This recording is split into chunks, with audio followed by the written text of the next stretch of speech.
کما فی بطنی وتقبل محررن وتقبل منی.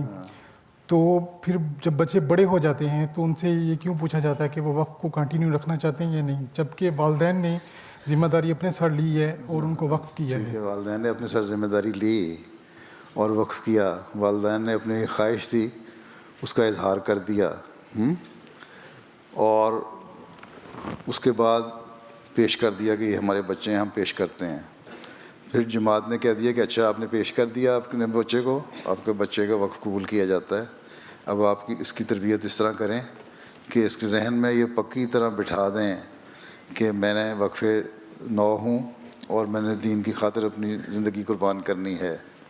ٹھیک ہے، یہی مطلب ہے نا اس کی. محررن اور تقبل منی، یہ ساری تشریح جو ہے نا اس کو غور سے پڑھو، ہر ایک لفظ کی. جب شروع کی تھی تاریخ حضرت مسیح رابع نے اس ہر ایک لفظ کو غور ایک ایک کر کے ایکسپلین بھی کیا تھا.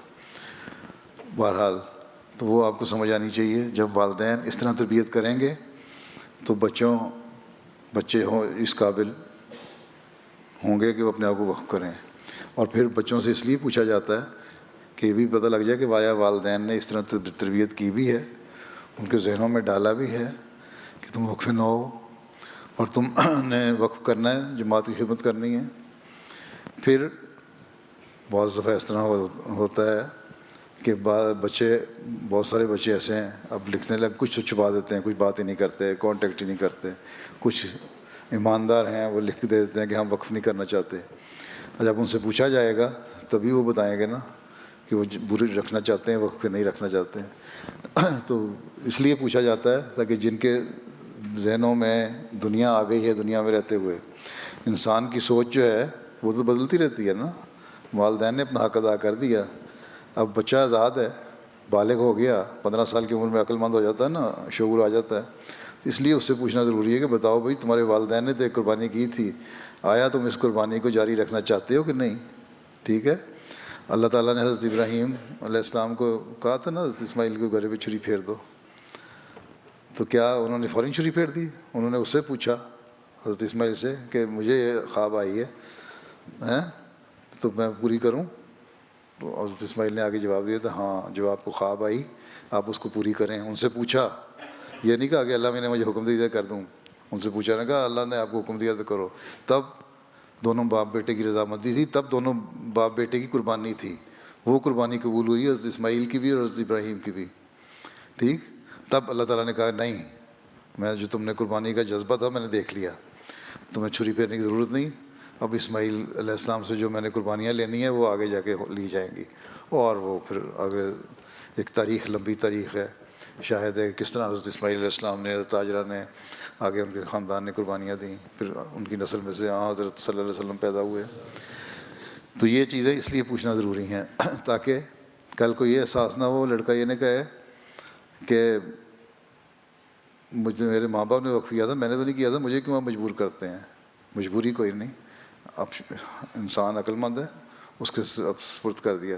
اللہ تعالیٰ اگر چاہتا تو ساروں کو نیک بنا دیتا نا، کہہ دیتا کہ سارے جو بھی نبی آئے گا اس کی تمہیں ماننا ہے، ٹھیک ہے، اور میری عبادت کرنی ہے.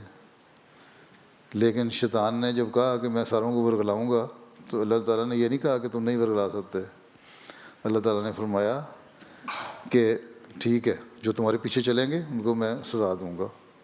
ٹھیک ہے، کیونکہ میں نے کھلی چھٹی دے دی ہے انسان کو کہ یہ اچھائی ہے یہ برائی ہے، تم نے ادھر جانا ہے یا ادھر جانا ہے. تو اللہ تعالیٰ نے خود انسان کو آپشن دے دیں دو چیزوں کی، اور وہی آپشن آگے بھی چلیں گی. یہ جو ہے نفسیات ہے انسان کی، ٹھیک ہے، اس کے مطابق ہمیں چلنا پڑے گا. ہم کسی بھی امپوز نہیں کر سکتے. کس طرح ایک بالغ لڑکا ہے، ہم کہتے ہیں کہ ہم تم پہ امپوز کرتے ہیں تم نے ضرور تو دین کی خدمت کرنی ہے، تم جامعہ میں جانا ہے. اب ہم بھی یہاں بہت ساری آپشن دیتے ہیں نا، ضرورت ہمیں مربیان کی. ہم یہ نہیں کہتے کہ سارے جامعہ میں آ جاؤ یہاں، ٹھیک ہے، تمہارا جو آپشن ہے تم دو. بہت سارے لوگ مجھے پوچھتے ہیں کیا پڑھیں، 2-3 سبجیکٹس میں بتا دیتا ہوں یہ پڑھیں، اس کے علاوہ اگر تمہارا کوئی اپنا انٹرسٹ ہے تو پڑھو. لیکن ایک چیز یاد رکھو کہ بے حیثیت وقفے نہ ہو. تم نے دین کی خدمت کرنی ہے، اس لیے اپنے آپ کو اس کے مطابق بنانے کی کوشش کرو.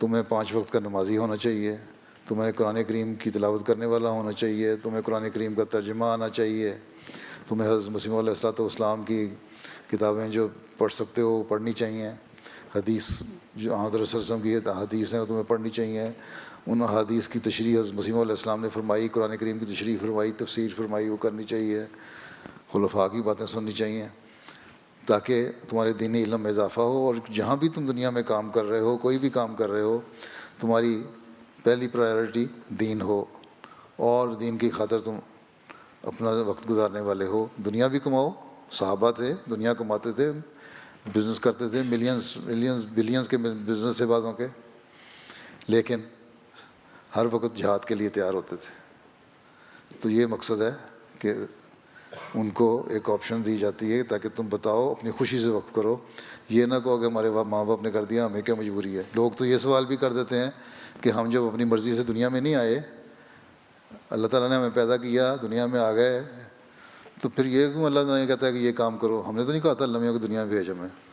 ایسے لوگ بھی ہیں سوال کرنے والے، تو وقفے میں نہیں ایسے سوال کر سکتے کہ ماں باپ نے کیا تھا، ہم نے کیا قصور ہے ہمارا؟ ٹھیک، سمجھ آ گئی؟ جی چلو پھر شکر ہے۔